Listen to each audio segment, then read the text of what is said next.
நான் 1990லேருந்து கேப்டனுடைய தீவிர ரசிகனாக இருக்கேன். எனக்கு கேப்டன்னாலே உயிர் தான். நான் பள்ளியிடத்துக்கு போனானோ போகலையோ கண்டிப்பாக கேப்டனுடைய படம் இறங்குச்சுன்னா நாள் முதல் ஷோ கண்டிப்பாக பார்க்காம இருக்க மாட்டேன்.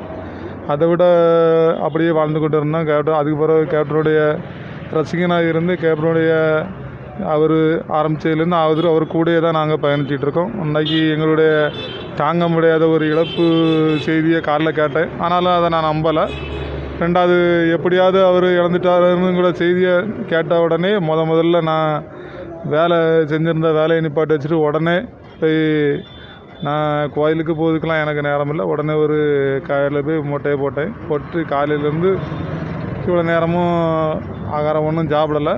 மாறி என்னென்னா தலைவர் எப்படியாவது பார்த்தே ஆகணும் அப்படின்னு சொல்லி நாங்கள் சென்னைக்கு கிளம்பிட்டு இருக்கோம். இது வரைக்கும் கேப்டனுடைய ரசிகனாக தான் இருந்தேன். இன்னும் கேப்டனுடைய உயிர் இருக்கிற நாள் வரைக்கும் கேப்டனுடைய ரசிகனாக தான் வாழ்வேன். எனக்கு என்றைக்குமே அவர் தான் எனக்கு ரோல் மாடலும் அவர் தான். அவருக்கு எனக்கு ஒரு தொழிலில் வளர்ச்சியில் எல்லாம் ஊக்கம் தந்தது எல்லா ஊக்கம் எல்லாம் தந்ததே அவர் தான். என் உயிர் இருக்கிற நாள் வரைக்கும் அவருக்கு விசுவாசமாக இருப்பேன். என் பேர் சுரேஷ். என்னோடய ஊர் குக்கிராமம். குக்கிராமம். எங்கள் மன்றத்தின் பேர் தமிழ் வேந்தர் எம்ஜிஆர் ரசிகர் மன்றம். 575/87 எங்கள் ரெஜிஸ்ட்ரேஷன். அன்னிலேருந்து இன்னைக்கு வரைக்கும் கேப்டனாக உயிர். எல்லோரும் உயிரும்பாங்க. இது என் ரத்தத்தில் ஊர்னது கேப்டனுங்கிற பேர். எத்தனை பேர் என் கூட வந்துருன்னு சொன்னாங்க. ஆனால் கேப்டன் இருக்க வரைக்கும் இல்லை, என்னோடய உயிர் இருக்க வரைக்கும் கேப்டன் தான் கேப்டன். எங்களுக்கு வேறு யாரும் கிடையாது.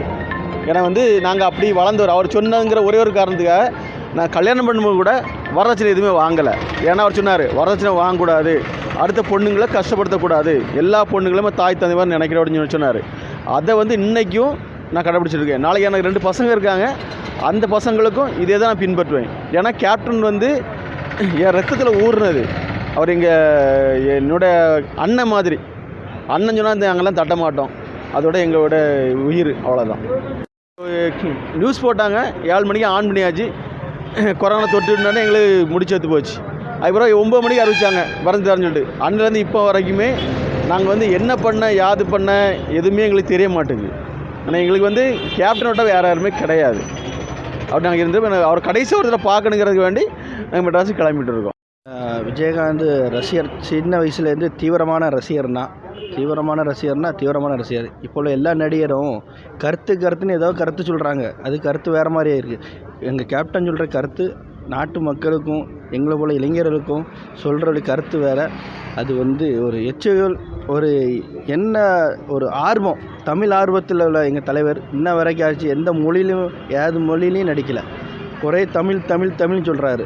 நிறைய பேர் இப்போ தமிழ்னு சொல்லிட்டு இருக்காங்க. அவங்கெல்லாம் தமிழை வச்சு ஏமாத்துறாங்க. இது எங்கள் தலைவர் இறந்தது எங்களுக்கு ரொம்ப ஒரு கன்னியாகுமரி மாவட்டத்துக்கு எங்கள் ரசிகர்கள்லாம் ரொம்ப ஒரு பயங்கரமான இழப்பு.